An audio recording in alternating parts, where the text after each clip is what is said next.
Hello, friends. Matt Jacobowski here, and welcome to My Side of the Fence, where we give you a sneak peek into the lives and backgrounds of C-suite executives and business owners. And our guest today is Dave Bailey, President and CEO of Ranch Hope. Hey, Dave. Hey, Matt, always great to be with you. Thanks for the opportunity. I'm excited to talk with you today. And you can tell who the CEO is on this and who the CEO isn't just based on the attire. Well, it does look like he wore my favorite color, purple, which I appreciate. My father always said, Matt, when you're in important company, you throw on a tie. So that's what I did today, my friend. I'm going to have to learn how to come up with lines like that by the end of this from you. But Dave, we're going to start with a little rapid fire session. So quick questions that are just quick answers. Okay. Favorite Netflix series? The Crown. Favorite athlete? Oh, wow. Threw me off on that one. My favorite athlete right now is Ben Simmons. Good one. Favorite sport? Spectator basketball. Okay. Favorite book? Well, I guess it'd be the last one I just read, and it's A Promised Land by President Obama. Okay. Favorite food? Cannolis. Oh, that's a good one. That's a good one. And what is a bad habit of yours? Overcommitting, and I know that's weak. People are going to say, "Oh yeah, okay, the guy overcommits." I would also say journaling. I'm awful at journaling. I should do better at journaling, and I'm awful at You have a good life. You should document it a little more. So Dave, we're gonna, get to know you through this, mainly as a person, right? I want our followers to realize that folks that have the title that you do, their life isn't always perfect, and in fact, it can be imperfect and just as normal as the rest of us. And a big part of life is childhood. And knowing you, I would imagine yours was pretty interesting. You had a father who was a local religious leader and an innovative gentleman who was the founder of Ranch Hope, which has grown into such an amazing place that it is today. So talk a little bit about your childhood and what that was like. Yeah, it was wild and crazy, as you can imagine. When you have the cool dad with your friends who has longer hair than you most of the time growing up, it's hard to live up to that with your friends. And they were constantly at our house. We always had everybody over at our house and hanging out, which was cool. And he wasn't, although he is a tremendous evangelist and he's a man of God, um, he was a regular guy and a lot of fun. And so we were always out playing football. He was always the quarterback. Was steady quarterback, and a guy I still talk about today playing in our yard. But had a lot of interesting experiences. We got to travel a lot because we were always visiting other programs like Ranch Hope. So our summer vacations were getting in the station wagon, wood paneled, and driving all around the country. So I got to see almost every state in America as a kid. Got to introduce to a lot of interesting people. My Saturday mornings and sometimes Tuesday mornings in the summer were spent at Cowtown, working in our thrift store. Got to meet a lot of interesting people and learn some retail sales and meeting people. Of course, weekend worship, traveling all around. My dad was an evangelist, so they also had a singing group called the Hopefuls. So I was their sound man. I would keep the sound, but I look back on those days fondly. Met a lot of interesting people, and I got to know. I grew up really quick, so I was always around older people. So when people were around me, there was like, boy, you always seem not necessarily mature for making my decision making, but mature in my ability to communicate and be around people. And of course, then I also had 30 big brothers plus 40 big brothers and big brothers at the time here at the ranch. So I had a very interesting vocabulary early in life, as you can imagine, with kids from the inner city and different places. I learned a great left-handed dribble because you had to be able to dribble with your left hand quickly if you wanted to play basketball with the guys at the ranch. And I learned how to heal black eyes and busted lips a lot pretty quickly as a kid as well. So very interesting, yes, childhood. So now I know where you got your rhythm from and your athleticism from. It all adds up. Yeah. Yes.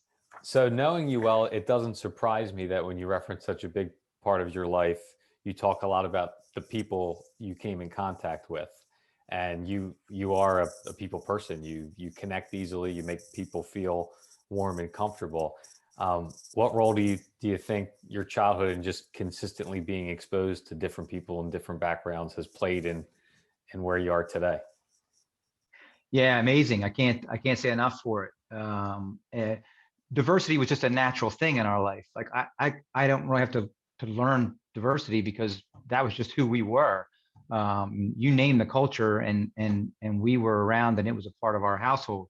So it's hard for me to kind of like relate. Not that I don't have. I will be clear. Not that I haven't been a part of white privilege and different things in my life and have to learn. And I'm reading a book right now on the African American experience and how I need to do better as a 54-year-old white guy. But it played an amazing role in my life. Still friends with many of the guys that were, in treatment here at the ranch, but were my big brothers and big sisters back then. And I think it just made it a natural that when you go into a relationship, it's never about you. It's always about the other person, and what are you going to learn, and how are you going to grow from their experience, and then how will that impact you. And I think that's been very, very important in my leadership style, in my marriage, in my being a father, in just going to the Acme. What am I going to learn from somebody in the bread aisle at that time, and how's that part of my community going to impact me? And so it's always been about relationships, and listen first, maybe respond, and see where it goes from there. Right.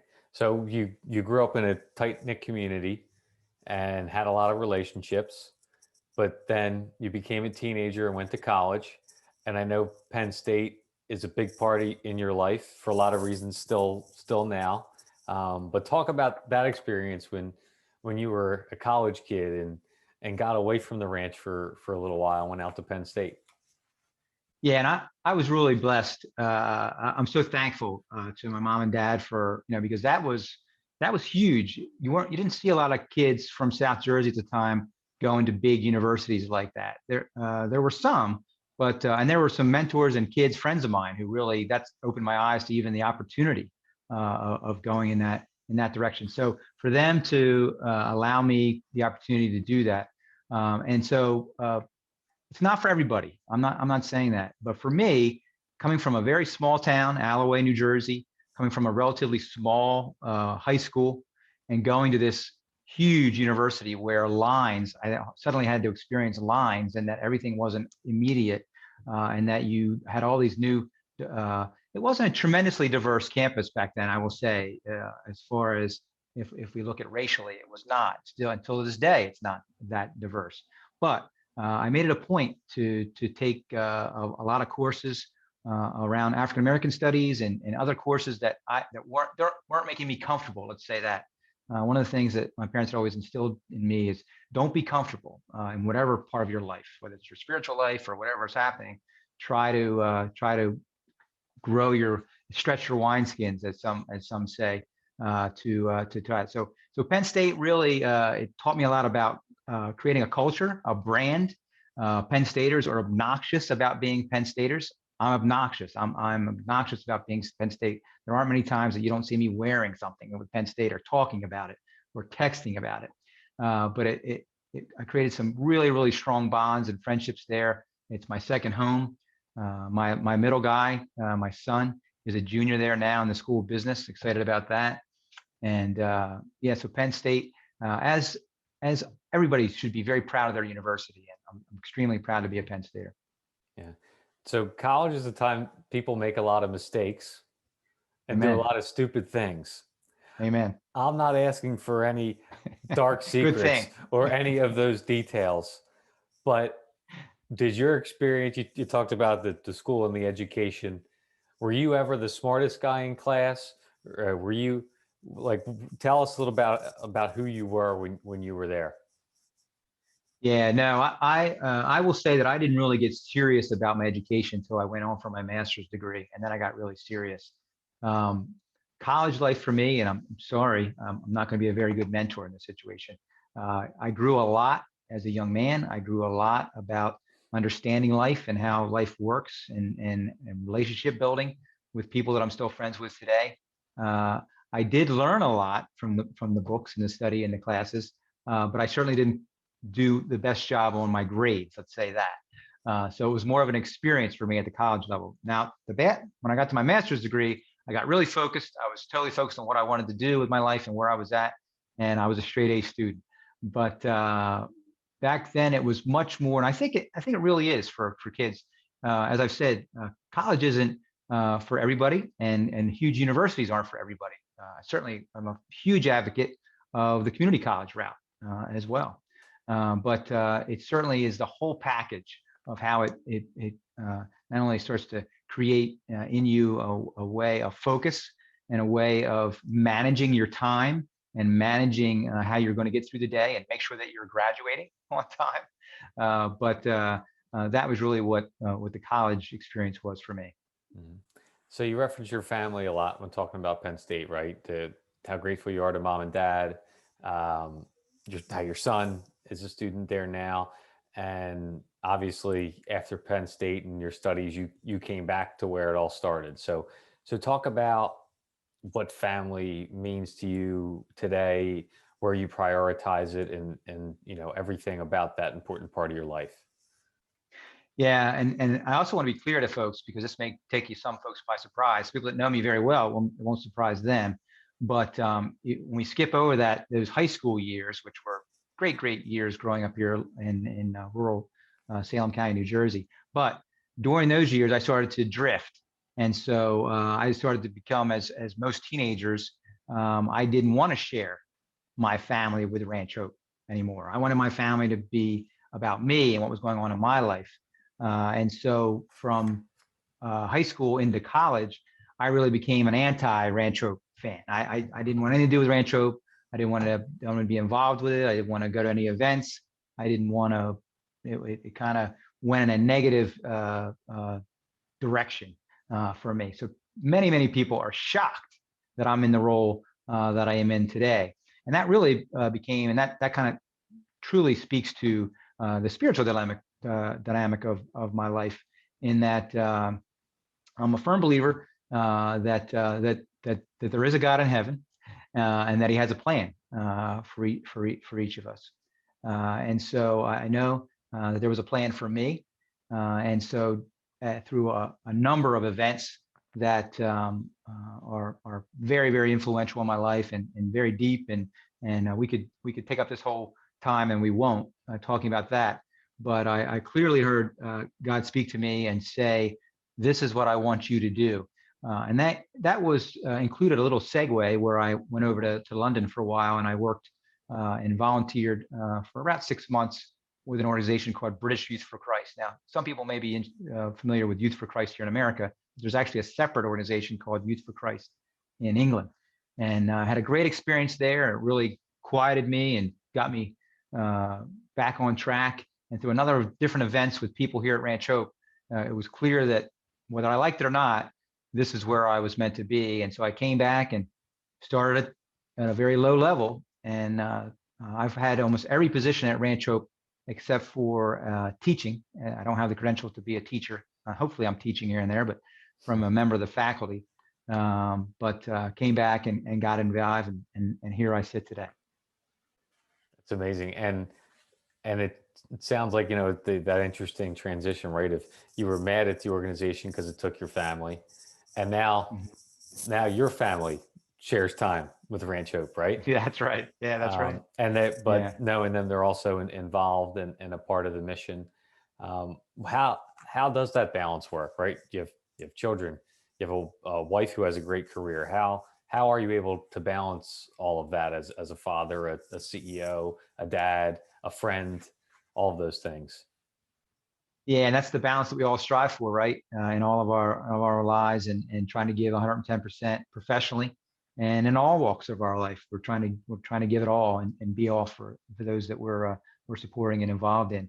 And so, thankfully, I do have just an extremely talented and supportive wife, and my wife Julie, who I met at Penn State. And thankfully, when we were dating, I was on call for Ranch Hope, so she got to see me with the pager and she got to know what was coming right from Jump Street. Weekends, dates that were canceled, all kinds of different things that she's hung in there with me and been a part of that over the years. Now, let's be clear. The Ranch Hope that I lead now was at a different time and place than when my father founded it. So the time and energy and different time and energy that he had to give back in the early 1960s, and then when I was coming along, was a different situation than where I'm at now. Same level of commitment, but just different at times. So I was able, with my kids when they came along, to give them and be a part of their lives in different ways than he could at the time. And that's not necessarily a knock on him, which is different. And so, and I was able to say to my board and say to some of my staff and have much more staff support to say, these are the things I'm going to be able to do and some things I'm not going to be able to do. But ultimately, when push came to shove, my family's going to come first. And so that's what I try to say to my team as well, to the best of our ability. We still just last Friday, I hadn't taken Julie out to dinner in quite a long time, and we had to cancel.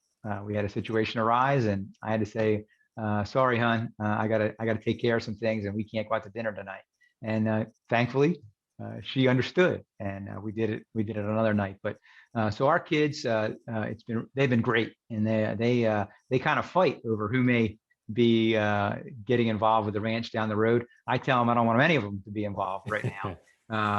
Because it's an interesting calling, and it has to be that. I firmly believe that it has to be a calling upon your life, that this is what you're called to do. You can't want to do it or force it. It's got to be something that happens. Right. So tell our guests a little bit about Ranch Hope. I want them to do their research and all that too, but talk about what the organization is and the size and the scope of services, and then maybe tell us a little bit about what the day-to-day as being a CEO is like. Oh boy. So Ranch Hope is celebrating its 57th year of serving children, youth, and families here in New Jersey. And like any 57-year-old organization, or in our case, nonprofit corporation, we are a 501c3 nonprofit corporation. And we have evolved over 57 years. So what we were on day one in 1964 is a little bit different than where we are today. But I could talk about how we attempt to provide every day through adverse childhood experience lens our kids that maybe are in our shelter care, and youth that are 14 to 18 years of age and experiencing short-term issues, whether it be domestic issues in their family or some minor family court issues or juvenile justice issues, and they need some short-term care in our shelter. Our out-of-home treatment that we provide here on our Alloway campus in Salem County for 12 to 17-year-old boys, young men. They live and learn and heal with us for usually on average 9 to 12 months on average. We have our independent living apartments where we provide sort of supportive housing for young men ages 18 to 21 who are in need of not just shelter, but mentoring and life and employment skills to begin their own lives for a variety of reasons. And then we've morphed into providing outdoor experiential learning through Camp Edge and summer camps and challenge courses and mountain bike teams and trail runs, or just coming over on a Saturday and going kayaking or fishing on Lake Field. That's been especially important for us right now over the last 12 months with getting some fresh air and doing all of those things. But ultimately, Ranch Hope is more about modeling community and the need for people of all walks of life, cultures, creeds, to learn to respect one another, grow, succeed, fail, and heal. Ultimately experiencing life together. And hopefully when they've come through this process, this short-term time with us standing in the gap for them, you're always a part of the Ranch Hope family from day one, but then you're going on to continuing working with your own family and moving forward. And then as I saw today, just got a note today from a family. We don't see a lot of this. But we received a substantial donation today from a family whose child just left here and is now just enlisted in the Navy and hopes to go into the nuclear field someday. And maybe I'll be able to introduce him to our good friends over at PSE&G Nuclear down the road. But excited for BJ's future. And they're the kind of notes and cards, not the donation side of it, but they're the kind of notes and success that you love to see, and you know you're on the tough days you're making a difference. Yeah, absolutely. And I know you have a lot of staff, and they do a lot of work and serve those individuals and families that you mentioned. Talk about that, having to lead a group of folks that really wake up and have a challenging yet rewarding job. What does that look like for you? Yeah, one of the things that I'm grateful for, Matt, is my experiences as a youth coach. I coached a lot of different sports. Most of my time was in youth basketball and youth lacrosse, which are very, very similar games when you break it down in the way that you coach it and train and things like that. And I think back at the process of creating a plan and practicing the plan and growing the skills of the youth and adjusting the plan for that day's opponent, and then making the in-game adjustments to try to maybe defeat a bigger, faster, more skilled opponent. And so that's kind of what I have to do every day. And I'm a great proponent of a program called Read and React. And so if you've never heard of that, it's a really neat training program for youth sports, especially around basketball, where you read the situation and you react to whatever comes your way. And that's kind of what I do every day. I have a plan. I have an outline of what the day is going to look like, and then I have to read and react to that. And of course, I've got to lead a team of highly skilled and credentialed leadership here at the ranch. I never thought when I was at Penn State, as you brought up Penn State, and I'm going to give another shameless plug for Penn State, that I would be in charge of doctors and nurses and therapists and then also trying to motivate volunteers and donors and all the different stakeholders that are involved in a nonprofit organization our size. We have about 225 full-time staff. It balloons a little higher in the summertime when we bring in camp counselors and lifeguards and all those kind of things, up to around 275 and so forth with that. But then you add on the hundreds of volunteers and the various stakeholders that we work with, school districts and state officials and all those kind of things. You've got to know a little about a lot sometimes about what's happening. And so those skills of being able to follow that plan and adapt to that plan, and then I still get to be able to use my competitive juices from time to time because I'm very highly competitive. People say, yeah, you're usually pretty calm, cool, and collected, but I love to compete. And you've seen me on the golf course where I can be. I don't throw clubs or get involved in that kind of stuff, but I love to win and I love to compete, and I love to take it to the next level. And so that's what I expect of our team here at the ranch, and that's the expectation. And sometimes when you're working with people who aren't paid that well, when you've got a leadership team who could be making far more money working in the public sector or in another private sector, for-profit sector, and doing all those signs, you really are appreciative. Some of these folks are working 2 jobs especially during these times of making ends meet and doing things and trying to make sure that their benefit structure is where it needs to be, and that you're thinking of them and their families. And that's really what always kind of can keep me up to night once in a while, is thinking of the responsibility of all these families and people, not just the families that you're serving. That's extremely important, but then those that are serving with you, and making sure that as a business that you're doing well by them and making sure that you're thinking of their needs as well. Yeah. So there's a handful of questions I'm going to ask all of my guests on this series. But before I move to those questions, I have to give a plug for Ranch Hopes Golf Outing, which is the first Friday in June. Some of the early announcements came out yesterday, and I fully expect my team to finish ahead of Dave's team this year. Yes. And we'll surely be competitive there. But it's a great day for all the folks that are going to tune into this. It's always something I look forward to. It's kind of the kickoff to summer, is how I always see it. So I hope everyone can come out and attend for that first Friday in June. So yeah, really looking forward to it. Thanks, Matt. Yep. So first question, part of this is I want folks out there to understand what goes through a CEO or a business owner or decision maker's mind. When you talk about people that you would want to transact business with or partner with in your role as CEO, how would you typically define, or what would you expect from people like that? Absolute transparency. I hold myself to that. Honesty and transparency are very, very important. I say to my team, and I say to those that I work with, especially sometimes when you get disappointed, right? And people aren't transparent or they're not honest with you. Just, just tell me, like, tell me as it is. Tell me what it is, and like it is, excuse me. And we can deal with anything. We just need to deal with the facts, and we need to be upfront. We are going to fail. Ranch Hope is not perfect. And I can line the lines at the door. People I could show you, they could tell you that we are not perfect. We fail every day. But how are we learning from that? How are we growing from that? And are we helping people and helping our team or helping each other and understanding when we fail of how we're going to handle that? And so I hope even in my private life, I have always tried to encircle myself with quality people. And I'm not. Matt knows me well enough. We've been friends now for a couple of years. That's why I'm friends with a Mac Jakubowski. You put people around you that are going to kind of have the same goals and aspirations, same character that you're looking for, and that you can trust. And that doesn't always mean you're going to agree. That doesn't always mean that every day is going to be perfect, and that you're not going to disappoint each other or have some bad news from time to time. But let's just be upfront and transparent and keep moving forward together. Well said. Well said.